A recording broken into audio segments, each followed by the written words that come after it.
All right.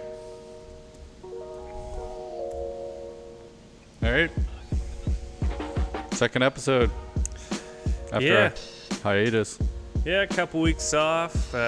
We went into lockdown here, and I was working from home. And we had spent so much time and effort on our little podcast setup, we didn't want to revert to webcam. So Yeah. And we only have one episode out right now, so it's not like people were expecting and waiting for us to come back with the next one. if you watched episode 1 and are here again, thank you. Awesome. From DeFi perspective,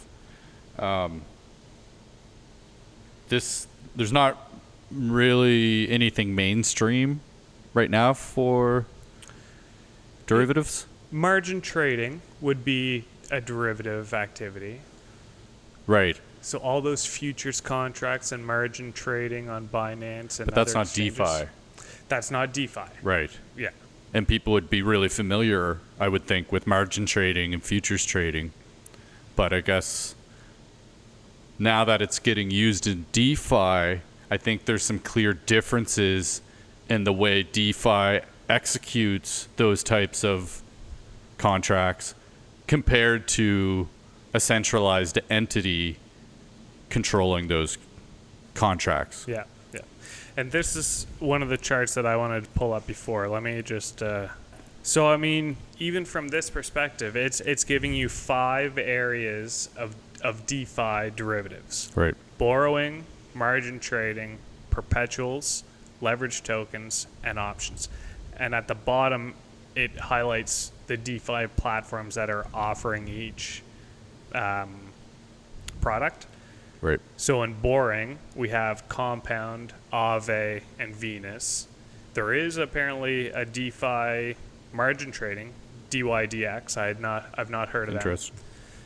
DYDX also is offering perpetual contracts along with MCDEX and injection perpetual pool.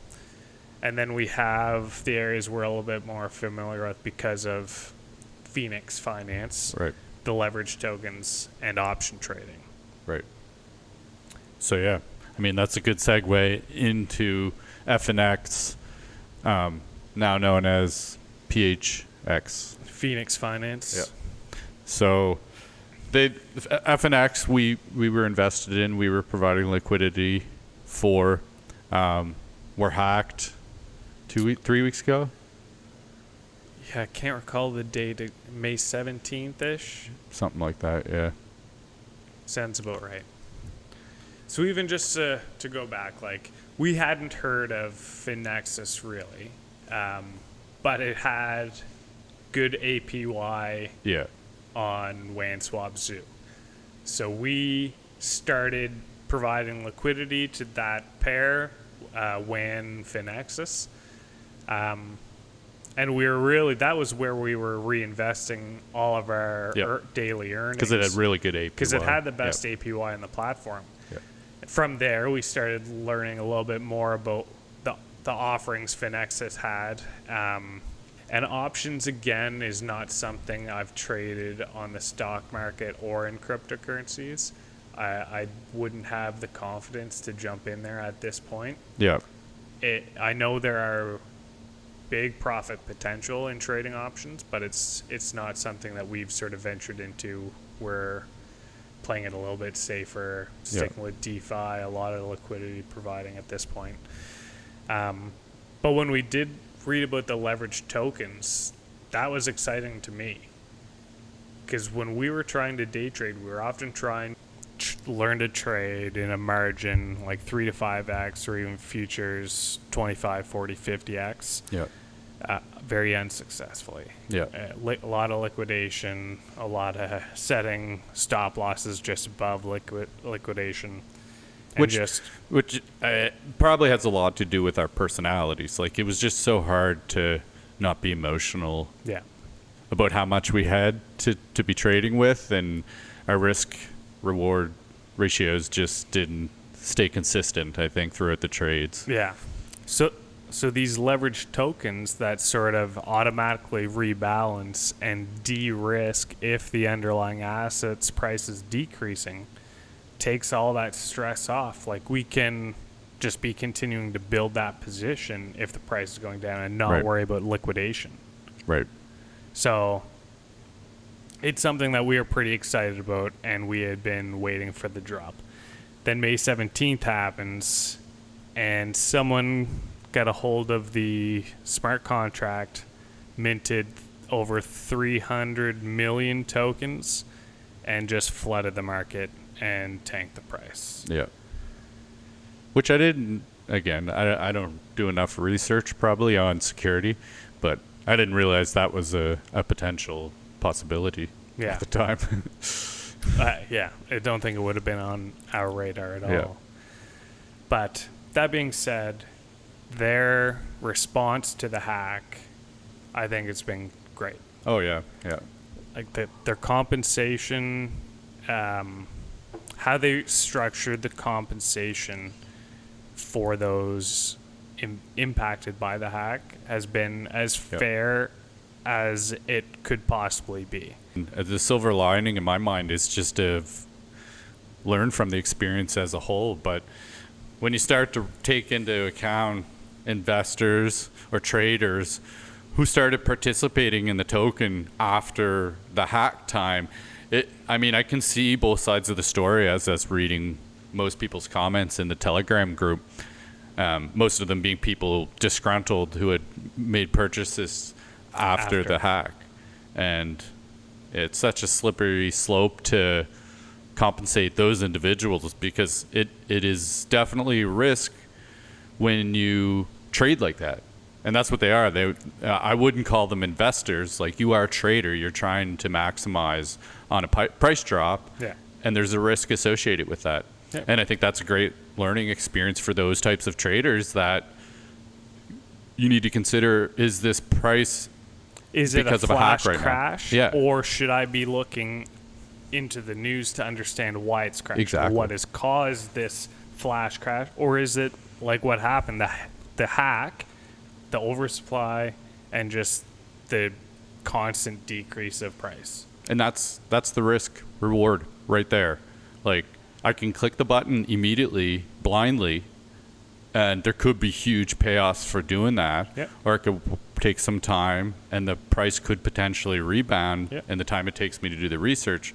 But again, that's a style of trading, and I don't see how you should get compensation for jumping into something after the hack, even if you didn't know. As compared to those who were providing liquidity, clearly had a longer term plan with their investors. FNX tokens. Yeah. Exactly. They have a long-term investment in that project, as we did. Not financial advice. Yeah. But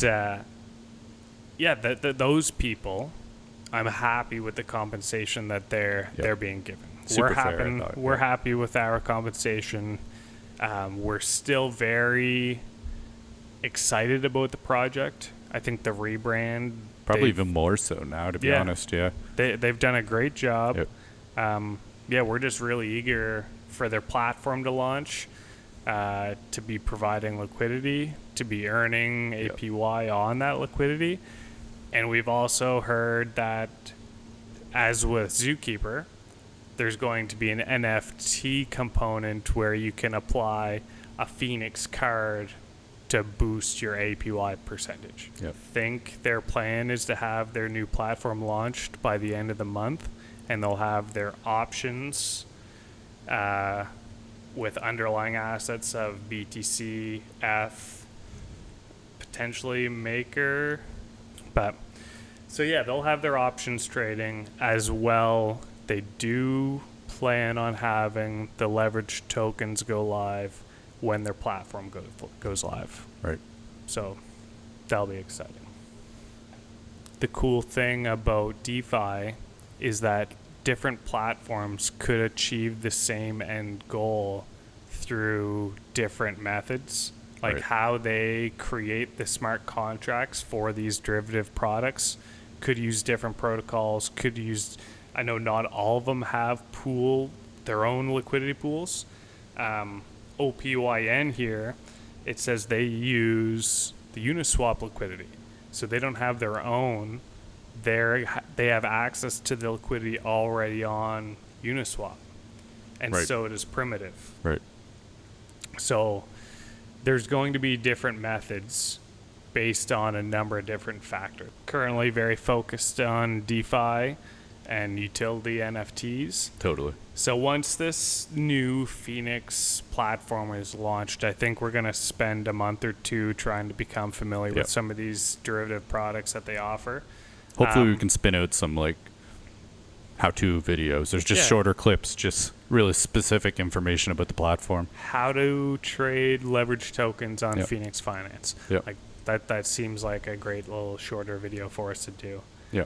And I'm really curious to know about these Phoenix card NFTs and how that's going to work for APY boosting. Yep. Well, I guess that's it. That's a wrap. Yeah, so if you enjoyed this, give us a subscribe, like the video Like. below. We appreciate it. We're going to try to come up with more content. Comment. Yeah. I mean, we're not good at this, but we're trying to get better. So I mean, we'll take criticism. Yeah, no. And if there's any topics that you want us to cover, we'd love to know. So comment below, give us a like, subscribe. We're going to try to put out some more content. Hope you guys enjoyed it. We'll see you next time. Bam.